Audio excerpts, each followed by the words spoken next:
Thank you so much for click on the video. जैसे आपने video पर click किया है तो इससे ये पता चलता है कि आप लाइफ में सच में कुछ करना चाहते हैं और लाइफ में आगे बढ़ना चाहते हैं। So let me tell you one more thing, who am I actually? So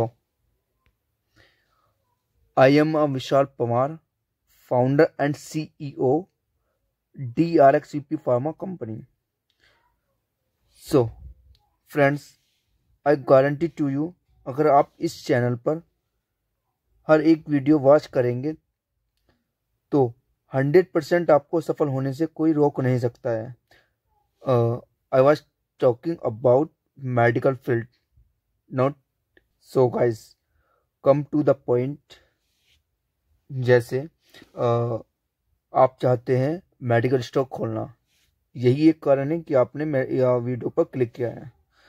तो अभी मेडिकल स्टोर ओपन करने से पहले प्रोसीजर होता है, हर एक चीज़ का अपना एक प्रोसीजर होता है। तो ऐसे ही मेडिकल स्टोर ओपन करने के लिए एक प्रोसीजर होता है जो आपको मतलब फुलफिल करना ही होगा।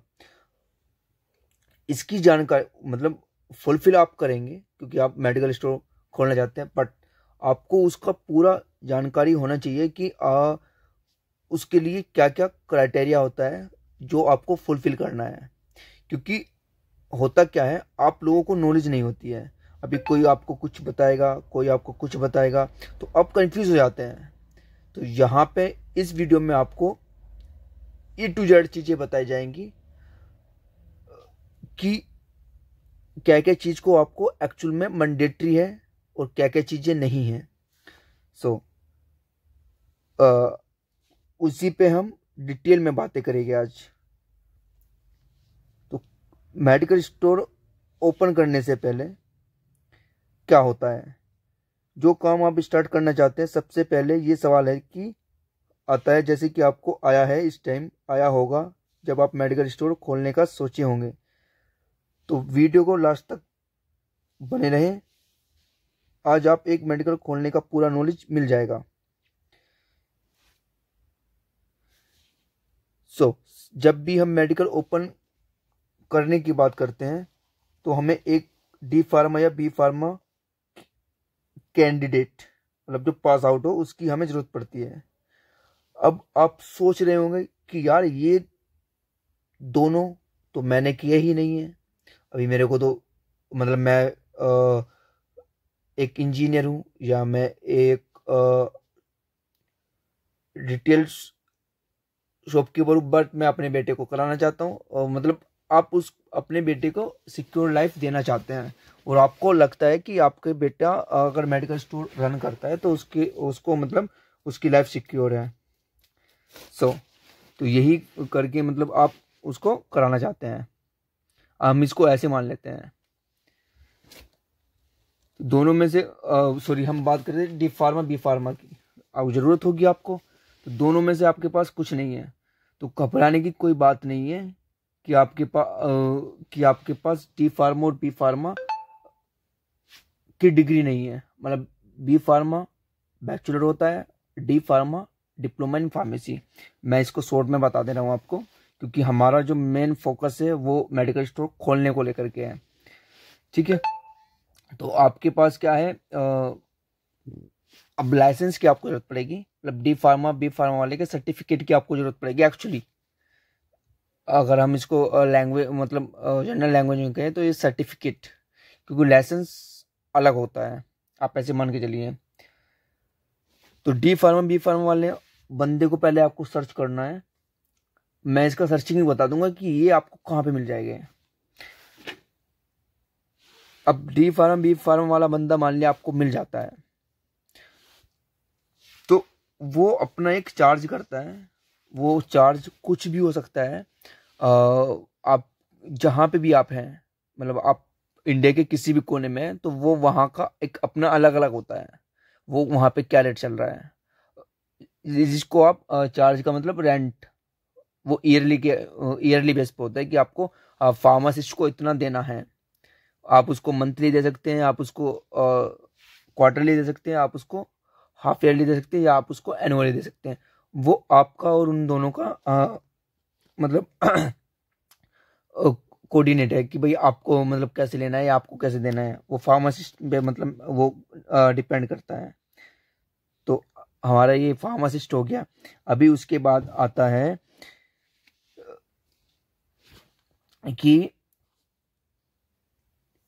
और क्या ही चाहिए, मतलब सर्टिफिकेट तो आपके पास आ गया, आप इसको ऐसे मानिए सर्टिफिकेट मान लिया आपके पास आ गया। अब उसके बाद आपको जो है ना जो ज़्यादा इम्पोर्टेंट चीज़ होती है, क्योंकि ये सर्टिफिकेट लेने वालों को भी शायद उतना नहीं पता होता है, ये वही लोग बता सकते हैं जो एक्चुअल में काम करा चुके हैं। तो अब बात आती है, सर्टिफिकेट आपके पास है, आपको उस सर्टिफिकेट को लेके कहाँ जाना है। तो सर्टिफिकेट को लेके जाने से पहले आपको एक चीज़ का ध्यान रखना है, जो आपको वहाँ पे जाने से पता चलेगी। मतलब वो हो सकता है कि आपके घर के पास हो, या आपके यहाँ से 60-70 किलो या 80 किलोमीटर की दूरी पे हो, जहाँ पे आपका हेड ऑफिस है, मतलब डीआई ऑफिस है, आप इसको ऐसे मानिए। या हर डिस्ट्रिक्ट में होता है डीआई ऑफिस। कहीं कभी कभी ऐसा होता है कि डिस्ट्रिक्ट छोटा है तो वो दूसरे डिस्ट्रिक्ट में मतलब हो जाता है, तो बड़ी प्रॉब्लम आती है। चलिए, अभी आपके पास सर्टिफिकेट है, अब सर्टिफिकेट को लेके जाना है आपको डीआई ऑफिस। डीआई ऑफिस से जाने से पहले आपको अपने पास आपका आधार कार्ड होना चाहिए, आपके पास 2 फोटो होने चाहिए, हाई स्कूल इंटर की मार्कशीट आपके पास होनी चाहिए। 4th नंबर पे आपकी जो शॉप है उसमें फर्नीचर होना चाहिए, और बाहर में आपका जो भी आप अपनी फार्मेसी पे नाम देना चाहते हैं वो नाम आपका पेंटिंग होना चाहिए। मतलब पेंटिंग का मतलब ये, या तो उस पर फ्लैक्सी लगी होनी चाहिए, या वो आपको हाथ से लिखवाना पड़ेगा, जो प्रिंटर के द्वारा लिखा जाता है कि आप इस नाम से अपनी फार्मेसी चलाना चाहते हैं। तो ये सारी चीजें होगी। फिर एक और चीज, आपको आपकी दुकान का मतलब जो भी आपका सॉरी मेडिकल स्टोर जिसको आप बनाना चाहते हैं उसका आपको फोटो, आपको अंदर खड़े होकर के फोटो खिंचाना पड़ेगा। अंदर वो पूरा होना चाहिए, फर्नीचर उसमें मतलब फिट होना चाहिए। एक और चीज आपको ध्यान दें कि जब आप ये सब करें तो आपकी जो बराबर में है, जो आपकी ईस्ट वेस्ट नॉर्थ साउथ का डायरेक्शन भी उसमें आना चाहिए। अब उस डायरेक्शन से क्या है, डीआई उसको देखता है, बिना उसके करेगा ही नहीं पास। तो ये सब चीजें आपको पता होनी चाहिए, और ये सब चीजें फोटो में भी होनी चाहिए। मतलब ये जो डायरेक्शन वाली बात है उसको आप हटा सकते हैं, बट फोटो उसका होना चाहिए बराबर वाले का और उसके पीछे वाले का, क्योंकि डीआई आपसे इस तरह के क्वेश्चन पूछता है। ठीक है, तो यहाँ तक ये आपका सॉरी डीआई सर, यहाँ तक आपका हो, ये इस तरीके की चीजें पूछता है। तो मेरे को लगता है कि आपको यहाँ तक समझ में आ गया होगा। अभी अब ये सारी चीजें एक फाइल में आपका होना चाहिए। जब ये सारी चीजें आपकी फाइल में जाती हैं तो फिर एक यूनिक आईडी बनती है। मतलब ये सब चीज होने के बाद आपकी एक यूनिक आईडी बनेगी। अब उस यूनिक आईडी के बेस पे आपका जो है वेरिफिकेशन होगा। अब वेरिफिकेशन फिजिकल वेरिफिकेशन होता है। फिजिकल वेरिफिकेशन डीआई सर खुद आपके जो भी आपका एरिया है उस पे आते हैं और उसको मतलब देख करके तब उसको वेरीफाई करते हैं। अब ये भी 2 उसमें होता है, मतलब 2 पार्ट में ये होता है। एक बार तो क्या होता है, डीएलए होता है, मतलब जो आपका मंडल होगा वहां पे डीएलए बैठता है। पहले तो ये वहां से वेरीफाई होगा, फिर मतलब इनिशियल स्टेज पे वहां से वेरीफाई होगा। सेकंड आता है डीआई सर के हाथ में, और डीआई सर के हाथ में ही होता है कि आपको लाइसेंस देना है या आपको नहीं देना है। तो ये चीजें आपको पता होना चाहिए कि सर के हाथ में क्या होता है। और हाँ, इसका जो है गवर्नमेंट फीस भी लगती है, वो 4 से 5 हज़ार रुपये फीस हो सकती है आपकी, क्योंकि रिटेल का अलग होता है फीस, होलसेल का अलग होता है। तो ये चीज़ें भी आपको पता होनी चाहिए। फिर उसके बाद का जो प्रोसीजर है वो DI सर के हाथ में होता है, ठीक है। और तो ये आपको मतलब कंप्लीटली पता होना चाहिए। अभी बात आती है, मैंने इसमें एक चीज़ मिस कर दी थी, तो मैं आपको बता देता हूँ कि एरिया की, जो आपका मतलब शॉप का एरिया है वो कितना होना चाहिए। तो आपका जो एरिया है ना वो 120 वर्ग मीटर, मतलब 120 स्क्वायर मीटर की आपकी शॉप होनी चाहिए। और उसमें तो आपका एक फ्रिज होना चाहिए, जो रनिंग फ्रिज हो, मतलब चलता हुआ फ्रिज हो। और आपका बिलिंग वाला सिस्टम आपके पास होना चाहिए, ठीक है। अगर आपका मतलब आप आपका काम जो है वो 40 लाख से ऊपर का, मतलब आपने एस्टीमेट लगा रखा है, तो आपको GST नंबर लेना मैंडेटरी हो जाता है। तो ये सब चीज़ें होनी चाहिए आपके पास। एक प्रिंटर भी आपके पास होना चाहिए। बिलिंग सिस्टम रहेगा तो प्रिंटर की मतलब प्रिंटर मैंडेटरी होता है। तो ये सब चीज़ें आपके पास होना मैंडेटरी है।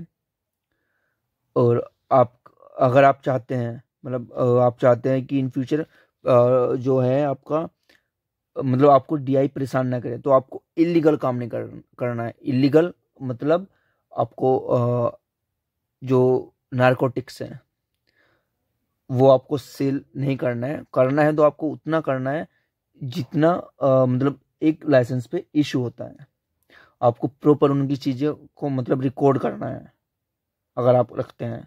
बाकी अगर उस तरीके के आपका जो लाइसेंस है वो निरस्त भी वो कर देते हैं, मतलब DI के हाथ में पावर होती है।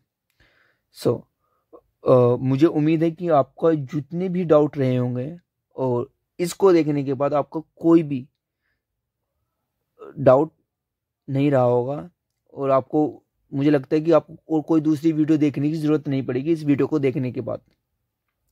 So thank you so much कि आपने इसको लास्ट तक देखा, उसके लिए थैंक यू वंस अगेन।